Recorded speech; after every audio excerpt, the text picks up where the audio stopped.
الله من كان مغفر له ورحمه لما جاء ليس عبد الله نفسه كان الفاتحه جاء بشرى وليدوغل جيني يلا بوك دفا اي يلا سوتل yi nga xamne mom leer wax mom ci shaytan la hawla wala quwwata illa billah bismillahir rahmanir rahim billahi rabbil alamin arrahmanir rahim maliki yawmiddin iyyaka na'budu wa iyyaka nasta'in ihdinas siratal mustaqim الذي عرفنا لك انما اليسر انما اليسر اذا فرغت فانصب الى ربك غالبا نغلب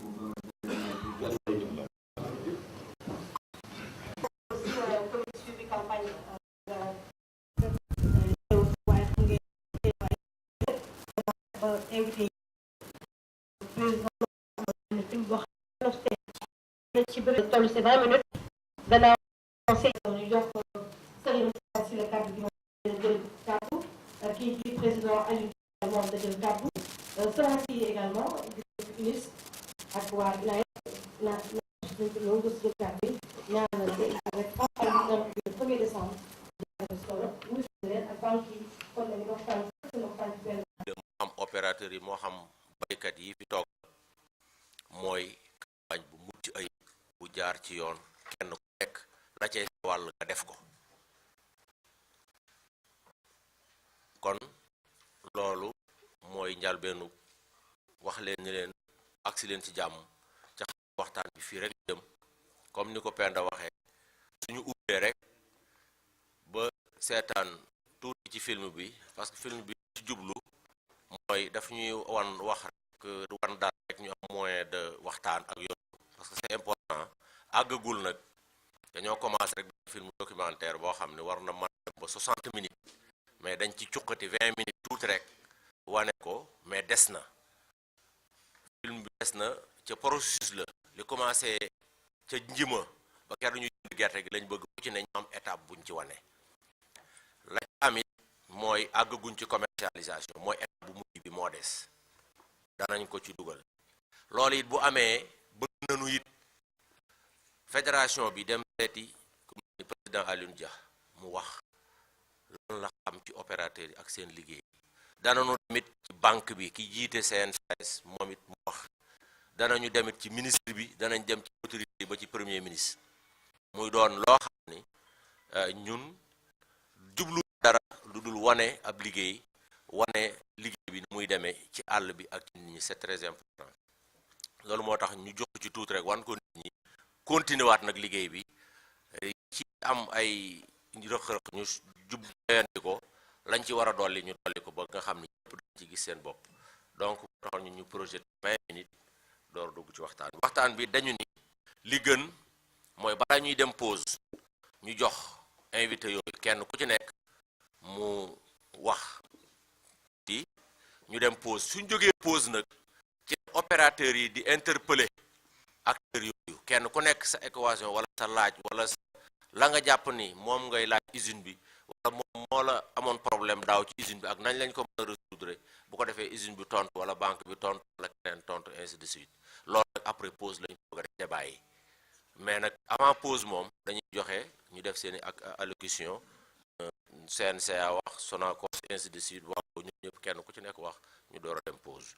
kon mun nañu seetaan tuuti film bi. 95% de la production, 90% des semences et assure 100% du transport. On est maintenant à la dissolution de la SONAC. Les OPS ont pris en charge totalement la commercialisation. wala su am na ay jafe-jafe parce que nag état dafa am droit régalien ci na muy saytoo li nga xam ne mooy wàllu liggéey bi fu mu nekk bu fekkee am na jafe-jafe ko ci loxo loolu moo tax ba tey loxo di commencé réaliser importation yi ak ni ñu koy waxee ñu doon jéem assumer fexe ba xam ne bu ko yàlla may bi Sénia def na ay waxtaan yu yaatu ak membre yu Sénia yëpp ba nga xam ne amoon nañu njortu lu leer avant ñuy daje mbooloo mi nga xam ne moo war a def liggéey bi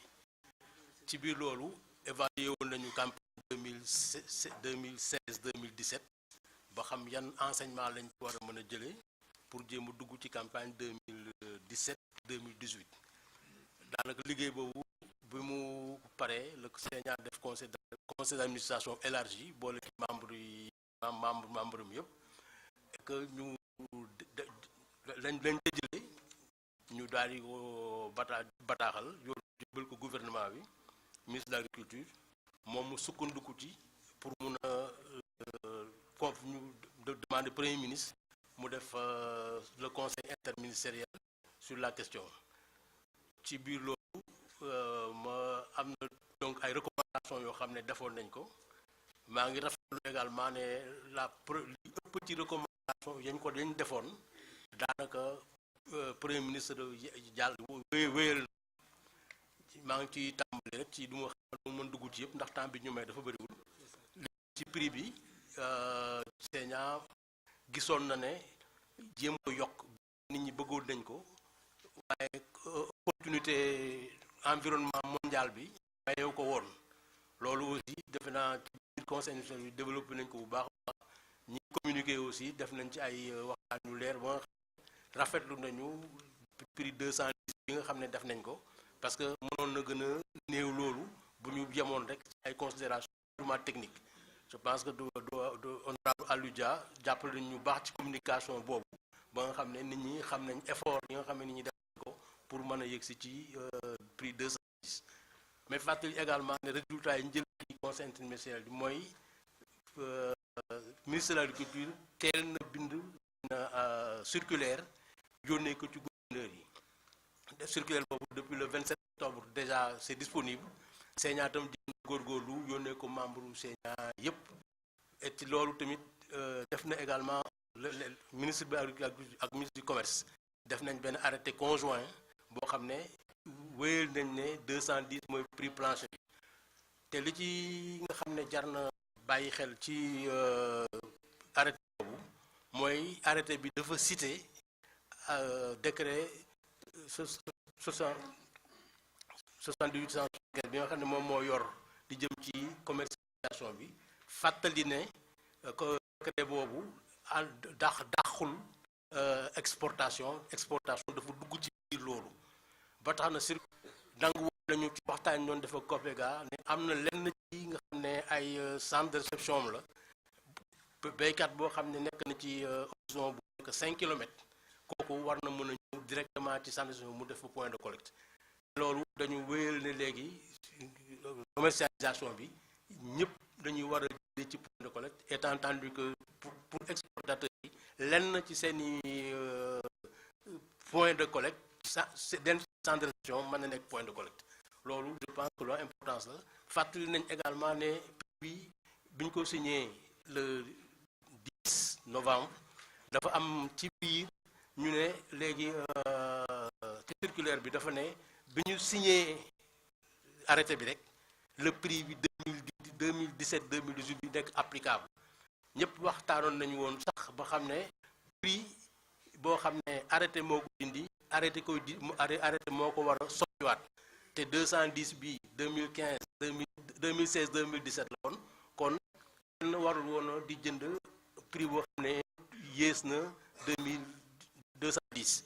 ñu ngi dégg ci communication yi ñuy wax ne am na ñoo xam ne ñu ngi jënd moins que ça mais en fait yoon mayewul woon ñuy def loolu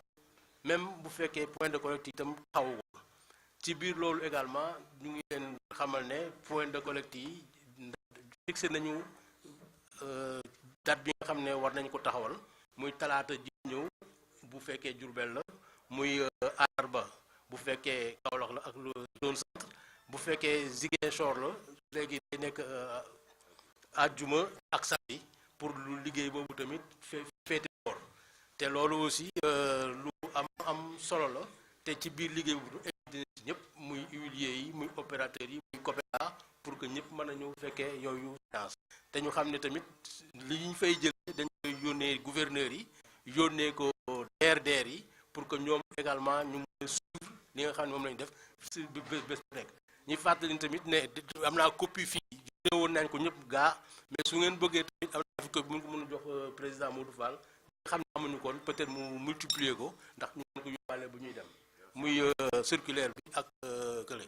dinaa wax tuuti rek parce que dafa xaw a gàtt mais loo xam ne ñoroon nañu ci recommandation yi mooy bu ginnaaw bu amee point de collecte li ñu bëgg mooy xaalis am ba nga xam ne ku ñëw bu le 1er décembre ñu di nga fekk xaalis am foofu ndax li ñu jëkkoon proposé sax le 20 novembre lañu bëggoon tëjji campagne bi mais premier ministre ci biir conseil bi mu laajtee am mu xaw a am njort ne peut-être dina am ñu parewul ci wàllu xaalis la ne est-ce que duñu ko dàq le premier nga xam ne léegi ñi nga xam ne ñu woon ci processus bi ñu yeggali seen processus ci biir loolu huiliers yi war nañ am xaalis opérateurs yi seen bor yi war nañ ko fay li nga xam ne tamit état bi waroon na ko huiliers yi bien que 2018 lañ ko waroon def ministre des finances jël na engagement fay ko balay fin décembre ci biir 2018 daal dina fay bu soobee yàlla léegi tamit du ma foog ma wax ci wàllu semence yi parce que recommandation ñu defoon ci biir conseil bi ci biir Sénat mu dem ci conseil bi mooy di jëm ci semence yi war nañ ci taxaw ba nga xam ne lépp dina aw yoon te relation yi nga xam ne opérateur semencier yi ak banquier yi war nañ ko am ñu fexe ba notification yi nga xam ne état moo ko war a def mu teel ko def ndax loolu mooy tax ñoom ñu mën a compléter seen dossier pour mën a génne xaalis donc ci gàttal bu fekkee fay nañu boru yi état bi am kenn ku nekk mu la mu war a def ci semence ñu leeral ko kon xaalis dina am sukkandiku pour génn point yooyu ma junj banque bi nag ak DA léegi di ñoom xam naa du ñàkk seen biir communication ñu joxuñ ci ay gën ñu leeral li may tëjee rek mooy ne am question ci comme ni ñu ko waxee donc mën nañ ci jéem a tontu bu soobee yàlla te boobaa tamit président Sénat yéen leen li nga xam ne dinaa ko wax buggoo mën na maa complété su fekkee jàpp na ne loolu war la. Je vous remercie de votre attention. di nuyu mbooloo mi ñi fi nekk ñëpp kenn ku ci nekk ci sa tur ak sa sant di rafetlu it jataay bi bu baax di yóbbante nuyoo également ci ministre de l'agriculture nga xam ne lu mel nii initié na ko ba di ko faral di woote jamono bu nekk nuy waxtaanee li jëm ci mbàllu filière bi ndax filière bi ñun ñëpp moo ñu fi bàyyi bu filière bi disparaître rek kenn ku nekk ci lii ngay yëngu ak métier moo ca mënoon yori da nga seeti leneen te filière boobu nekk filière boo xam ne li muy dox ci biir réew mi ak li muy doxal ci biir réew mi filière boobu rek ko àttan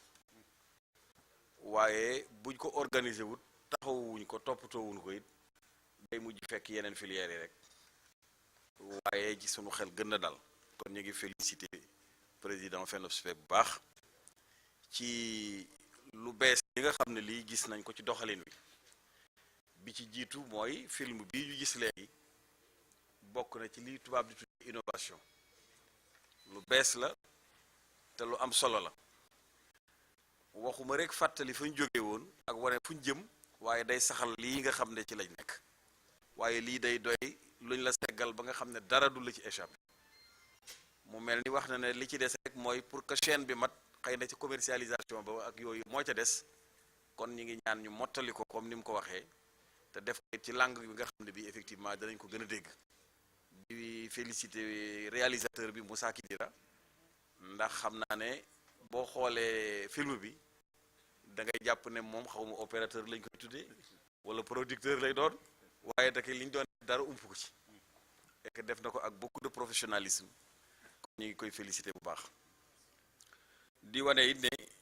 li mu waxoon léegi ne yenu ko tuxa dañuy yëgoo ma jàpp ne ndam sàcc yi sax dañuy fexe yëgoo léegi ndax buñ ko defut ku ne weer sa morom waxuma laa yow mi jub tey jubal yëgoo bi nag dafa war ci lii nuy def ndax buñ sàcc it am na ñu ne jiñ nay sàcc lañ lii ni def dara leeru ci seen bopp rek a leen yëkkati kon yow balañ laa laaj lu xew leeralal fii laa jóge fii laa toll fii laa bëgg a dem ñu xam aussi doxalin wi fan lañ jóge te li koy doxal manqué wul parce que nii ñu jëlee Kidira jox ko je crois que boo dégloo parisien bi mu paree ak li tubaab di wax aise féex gi mu doon waxee da ngay xam ne kii li muy wax lu mu newoon la lu mu xamoon la lu mu am yéene it la ba de ci gannaaw ñi ko xamoon te nekkoon ci am yéene bi tey dara mun leen a jëlee ci lii parce que baasu parisien gi tey boo leen bëggoon rek génne leen ci lii boo leen di génne ci lii rek lu leen dal yow te loolu kenn ku ne bul ko yàlla xasee ba nattu kan ko bokk ak fexe koo xàmmee ngeen ànd bokkoo.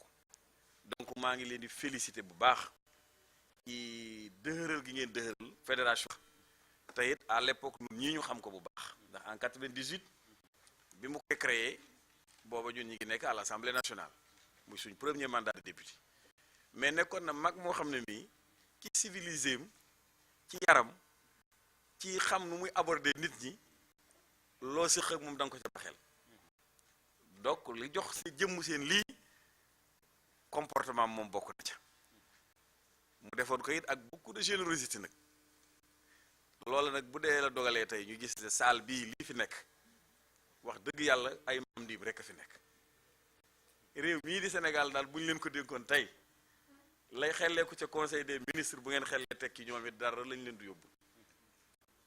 loolu nag bu fekkee yàlla dogal na mu ñëw ci filière bi na ngi ci gën a góorgóorlu te continuer ko ku am xalaat daal gannaaw wax nañu ne Modou Fall a ngi déglu ñëpp jox ko sa xalaat ba te benn war bañ koo lal buñ jëlee xalaat booba tënk ko jëfandikoo ko ñëpp jariñu ci j'espère que donc ñun li ñu ci war moo doon gunge leen ci ndax li ma daal parisien ma ci daal réew mii nu daal moom ki boo ci terewal micro yii danga ma yóbbu gànnaar maa nga seet foo ma jëme waaye man duma ba micro yi moo tax bi ma Modou Fall mii di jot ak suba xarit Badani ak moom Moustapha Sylla booba 2 heures moyen na maa ngi mbëllëx maa ne leen su may paree samay audience guddi gi laay topp xam naa ne bi may dugg lu ñuy tuddee sali moom boobu maa ngi dégg ñuy noddu ndax abun yitte ci lii njariñ gi fi nekk danaa ñëw fekkee si ko tey xam naa ne danaa ci amam njàng teeru gerte gii comme nañ koy faral di waxee réew mu ne dafa am gànjaram gis nga ni pétrole mel ci Arabie Saoudite cacao mel ko fee ci Côte d'Ivoire moom la gerte mel Sénégal Arabie Saoudite moom boo déggee ñu di ko joxoñ ba tey pétrole la fa ne rek waaye boo déggoon ne pétrole ba ngacc na ku xeesoon ñuul ku kawe woon wut foo toog Côte d'Ivoire gii cacao boobu ñu yore rek moo tax ba léegi nit ñi màbbu jëm Côte d'Ivoire Sénégal gi gerte gee fi ne gerte googu nag tey mi ngi ci ay loxo maa ngi félicité Sénégal bu baax ci ni ñuy doxee ndax lu ñuy def lu ne dañ ci xalaatandoo ak nit ñi ñu jël ko itam wax dëgg yàlla door koo mën a yoti autorité yi te autorité yi tailleur lañu maa bëgg ku ma ñawal rek te yoroo tisi man ngaa bañ a sol boo fa yóbboo tisi bu ñëpp xewel itam nga jox ko tailleur bu fu amee fayda du la ñawal ndax tisi baa màggat tisi baa xewi lu ñawam xarañ bu génn nga ne àllee day xanaa mooy li diw doon teeñoo démb dara du ci fes kon nag di defaral sa bopp ba mu jekk seet li méngoog jamono nga di ko yót état loolooy tax ñu dox lii ngeen di def fii fi ne premier ministre nga fam toog waaye dara du ko ci ump xaw ma ku muy dee ci ñenn ci ñu ne ko déglul ma de waaye bu fa jógee ne ko gars yi yeewu nañ léegi de bu fekkee ne nag loola amul ñu toog fi waxuñu wax joo xam ne jigéen état mën na koo yor xanaa kenn ku ci nekk di nettali ceeb ba mu lëg mu yàgg mbaag bi fi commerçant yi jikk yi nekk loolu bala nga koy egg la état bi xam ne dara du fi jóge loolu nag nañ ko bàyyi xel ci suñu jataay maa ngi félicité donc daal ñëpp di joxe suñu taxawaay ci lépp lu ñu ciy war moo xam lu ñuy leeral la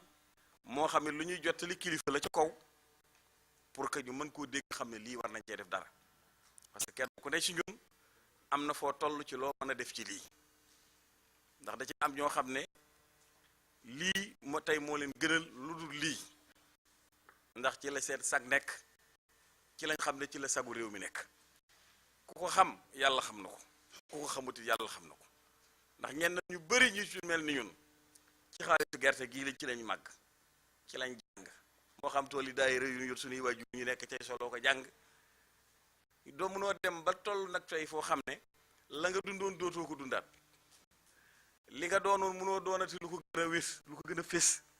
nga wàcc ko fay wut koo topp ku du yàlla ki war a dégg nag ku ne dang ne ko lii de nii gën mbaa nga bindal ko ne ko lii baax su defee loola ñëpp am jàmm bu ko defutit bu ngeen wéeree nga waxoon naa ko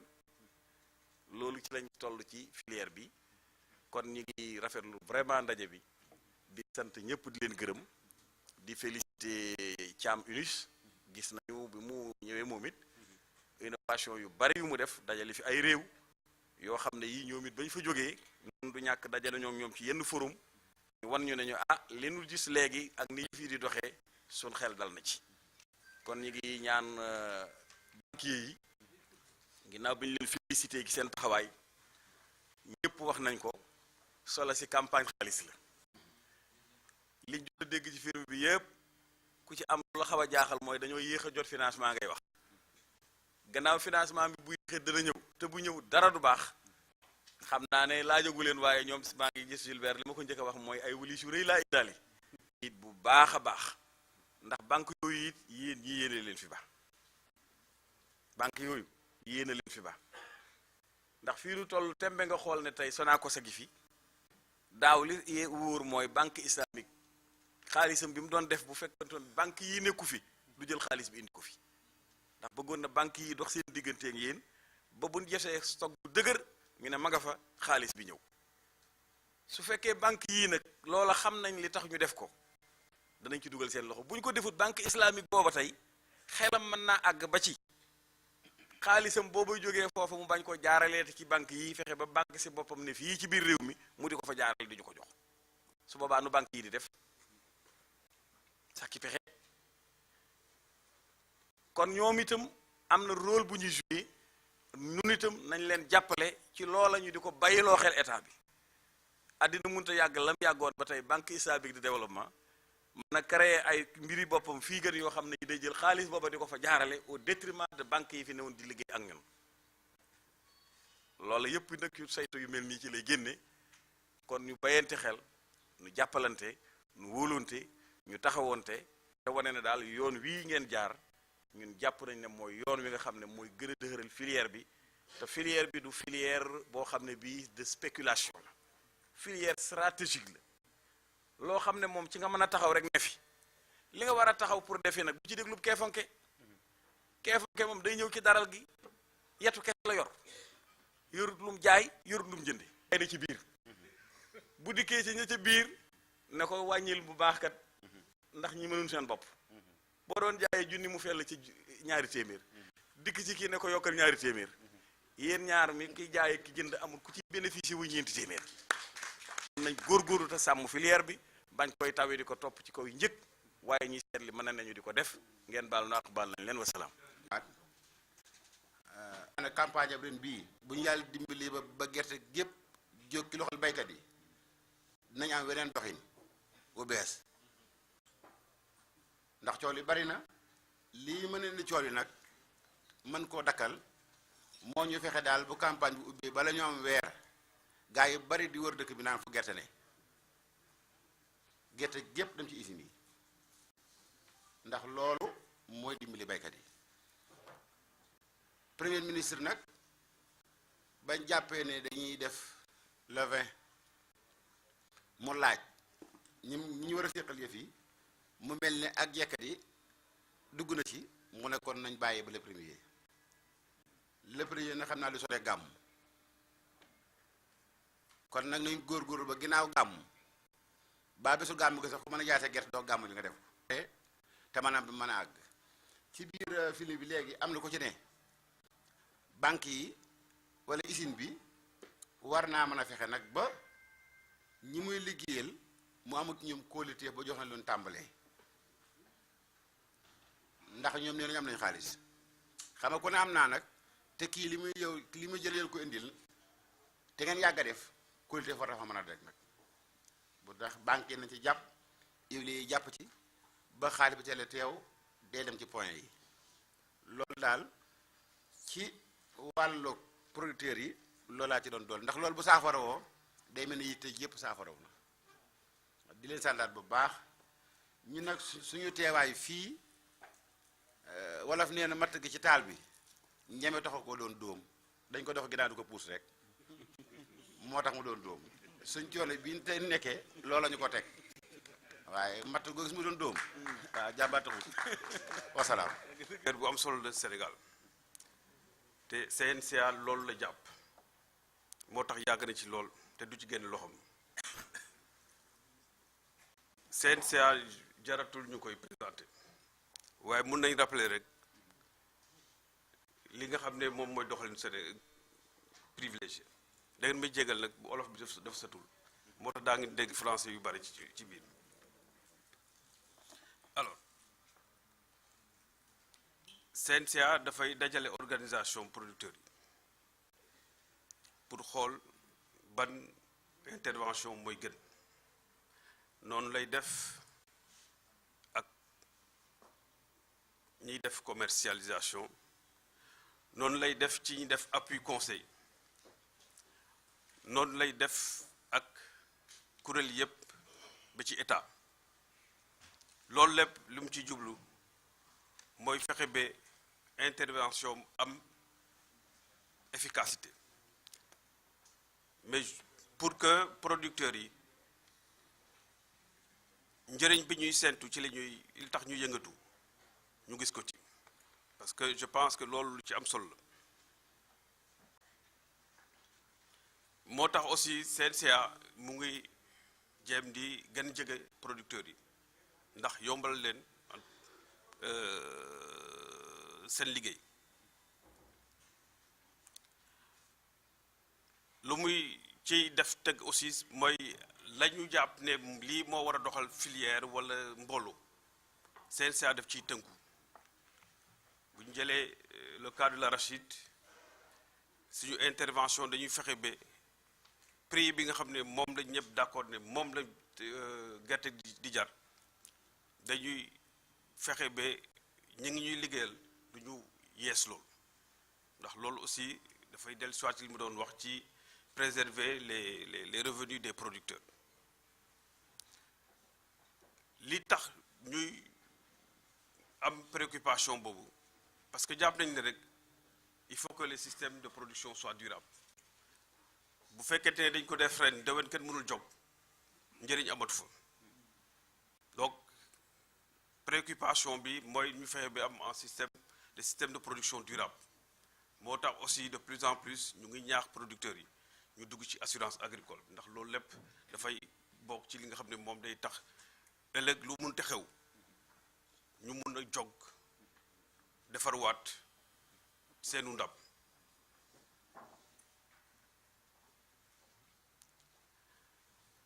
ci loolu bu dee dellusi nañ ci gerte gi dañuy tënku donc ci seen yàlla lu muy jàpp te muy inspiré les décisions yu ñuy jël souvent en conseil interministériel mais ba tey ñoo ngi liggéey ak ñoom ndax campagne yu daaw bi nga xamante ne moom Sonacos dafa évolution am na ci te dañuy continuer di appuyer donc les initiatives de l'État du Sénégal pour améliorer la collecte, en tout cas la production, la collecte et le conditionnement de semences certifiées. te UNIS am ci pàcc bu rëy aussi foofu aussi ñuy collaborer bu baax a baax UNIS donc mu mel ni CNCA donc comportement commercialisation lépp lay occupé mais bu ñu xoolee li nga xam ne moom moo fi jaar am na ko wax sànq filière arachide c'est une filière stratégique te la mooy occupé ci nit Sénégal beneen amagu ko fi mais yéen ñëpp xam ngeen ne campagne bu wees du niro bi du mosul niroo ak bi ñëw at bu nekk dafa mel ni campagne bi dafa am nu mu mel ak nu mu tëddee at yi ñu passé li ñu seetlu mooy la doon dem ci usines yi dafa mel ni dafa xawoon wàññiku explication am na mais ñu gis également que exportateurs yi seen doole yokku na mais lépp pour les revenus des producteurs ren jii nee nañ ñu ngi xaar à peu près 1,5 tonnes alors ça veut dire quoi ça veut dire que il faut que mbir mi am nañu ko waxee mbir mi ñu gaaw mais gaawaayu opération ci commercialisation bu ma doon jël ci misaal rek bu fekkente ne dañuy jël place boo xam ne moom dafa suufe am fa tali bu dee dañuy defar tali bi mu baare yoon ndox bi bu yàggee yoon bi na kii tali bi kii ndox bi na yóbbu yoon bi ingénieur génie civil li ñuy faral di def dañuy tabax pont ndax ndox bi war a jàll commercialisation nag il faut que mbir mi di jàll il faut que mbir mi di jàll parce que gëm ma ne am na banque bu fi nekk bu mun a am intérêt li soxla ci xaalis mu financé ko ñu teg kon dafa mel ni commercialisation bi financement bi nekkul rek banque bi jox nit yi dem jëndi OPS yi bu opérateur yi bu ñu jëndee fañ koy yóbbu foog mu fluide ndox bi foog mu jàll loolu mooy tax ñu naan commercialisation am na te loolu dafay faral di nekk loo xam ne moom day yeexal intervention banque bi donc foofu la ko mën a indi mooy lan il faut que opérateurs yi nga xam ne ñooy def collecte primaire industriel yi nga xam ne ñoom ñooy jëndaat après production bi ñu am li may naan capacité d'achat opérationnelle loolu ñuy baakoo rek il faut mu doon loo xam ne moom c'est opérationnel foofu nag la koy indi mooy il faut que ñu mën a waxtaan ak seen banque il faut que ñu mën a am capacité d'endettement moo tax gannaaw bu ñu rafetloo mesures yi nga xam ne moom jël nañ ko en conseil interministériel tey ñi ci gën a fës mooy reconduction protocole avec les huiliers le prix à 210 les paiements des encours loolu te njort naa ne en tout cas daañ ko def loolu yaakaar naa bu amee capacité d'endettement opérateur yu bare du doon problème daaw financé nañu lu wees 250 opérateurs ñun suñ ren ji xalaatuñu def moins que ça mais nag am na jafe-jafe yoo xam ne ñu ngi koy gis de plus en plus mooy domiciliation yi parce que ni mu ko waxee woon sànq commercial bu fekkee ne commercialisation pour l'industrie la mbir mi dafa war di tourner dafa war a tourner di dellu fa ma jóge woon bu dee am na lu war a ruus des foofu ñu ruusal ko mu des mais il faut que mu tourner domiciliation yi je pense que lu am solo la domiciliation yi ci semence yi aussi at yi am na liñ ci seenu loo xam ne moom dalul xel te defe naa comme on est entre nous il faut que ñu def ci effort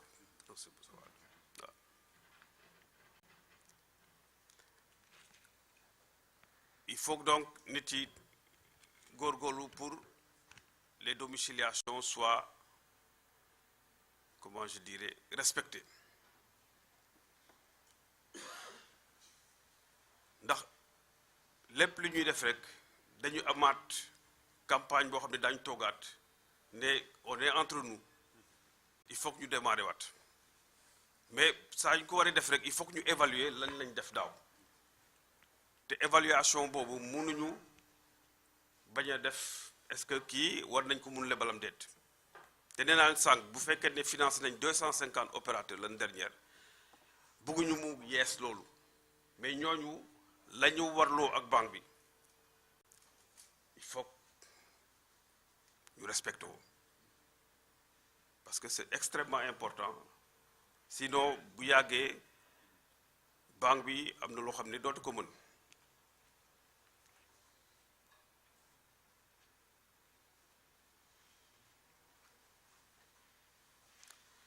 may wax ci loolu que tey jii CNCA pare na dina jël na disposition déjà au niveau de son équipes pour étudier les dossiers déjà des industriels qui ont fait des requêtes parce que dossier yooyu xam ngeen ko mënuñ ko dafa dépasser pouvoir directeur général conseil d'administration rek lañ ko mën a étudier donc te nekk na loo xam ne moom lu day déclencher procédure bi donc loolu daañu jël disposition yi pour ñooñu nga xam ne moom dañu bëgg a def commercialisation te sàkku concours ci ñun daañu jël disposition pour étudier ko conseil d'administration nag mooy wax ci yan anam la leen di jox pour ñu mun démarrer mais déjà en interne on prend les dispositions pour bañ a tarder ndax délai bi ñu fixé woon ci conseil institutionnel egsi na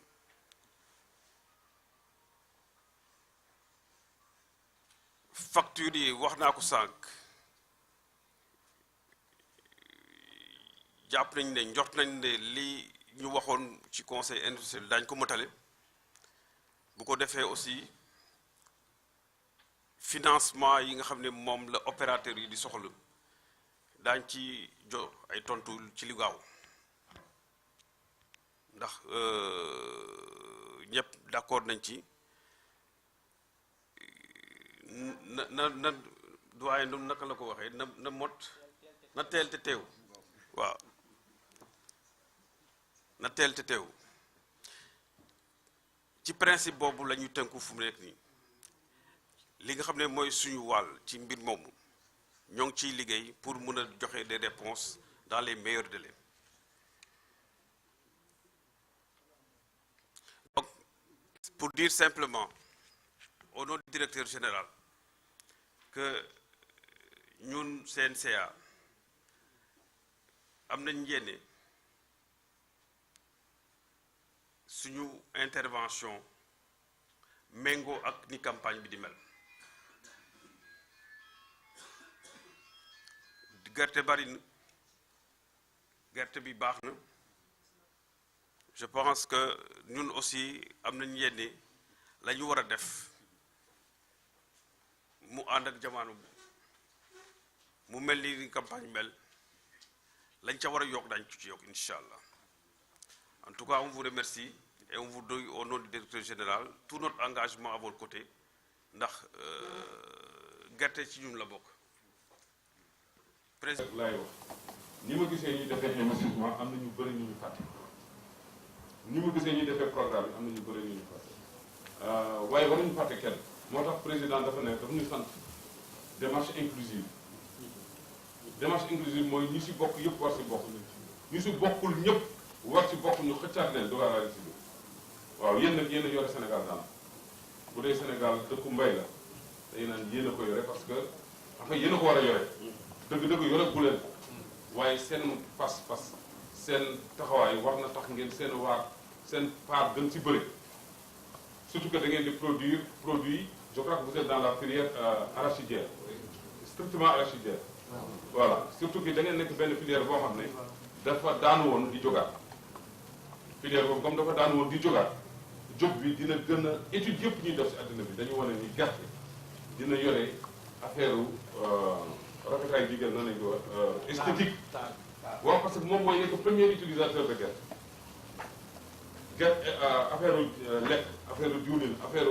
pommade affaire yu mel noonu yëpp ay recherche daf si génn application dérivée vers l'arachide kon man nag ma jàpp ni war naa toog ak yéen tey li ñuy wax di anglais di wax teasing mooy am mooy dama leen si ñamal rek parce que xaw ma temps damay dellu jam ñaar waaye dinaa leen wax bon rek lu ñuy def boo xam ne yéen dafa leen di woo day tax ngeen bokk si waaw léegi maa ngi commencé présentation bi par ngeen gis cadre général de l'investissement mooy mun naa ko présentation cadre général de l'investissement nii la tuddee boo jëlee cadre de l'investissement présentation bi nii la tudd lii yëpp yéen soxla leen ko lii bitim réew lañ koy waxee parce que mooy Sénégal fan la nekk ak Sénégal fan la toll ak Sénégal ban mooy position jàppale ni daal tey jii ñun Sénégal dafa jàpp mécanisme de marché maanaam si wàllu concurrence la nekk musul leer na ba léegi leer na nañ waaw parce que wàllu concurrence mooy économie libérale mooy daal ku nekk dañ lay def dans des conditions optimales de production le marché est libre c'est-à-dire prix yi c'est fixé par l'offre et la demande prix bi mi ngi ressortir que lu ñuy produire ak lu ñuy jënd bu fekkee lu ñuy produire moo ëpp lu ñuy jënd prix bi day wàcc et vice versa